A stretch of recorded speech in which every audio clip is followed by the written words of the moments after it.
அண்ணா full stock development ஃப்ரீயா படிக்க 4 YouTube video சொல்றீங்களா? 4 என்ன 5 சொல்றேன், நோட் பண்ணிக்கோங்க.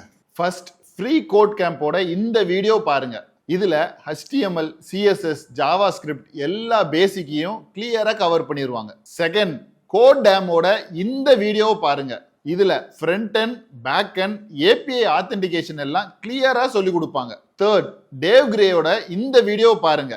இதுல MongoDB, Node.js, REST API creation எல்லாம் கிளியரா டீடைலா சொல்லி கொடுப்பாங்க. ஃபோர்த் கோட் ஹெல்ப்போட இந்த வீடியோ. இதுல MongoDBயோட integration plus full stack projects எல்லாம் எப்படி பண்ணணுங்கிறத கிறிஸ்டல் கிளியரா சொல்லியிருப்பாங்க. ஃபிஃப்த் சிம்பிளி லேர்னோட இந்த வீடியோ. இதுல front end back end interview questions plus portfolio எப்படி பில்ட் பண்றதுங்கிறத கிளியரா சொல்லி கொடுப்பாங்க. இந்த வீடியோஸ்க்கான லிங்க்ஸ் எல்லாம் வேணும்னா என்ன ஃபாலோ பண்ணிட்டு லிங்க்னு கமெண்ட் பண்ணுங்க, நானே உங்களுக்கு அனுப்பி வைக்கிறேன்.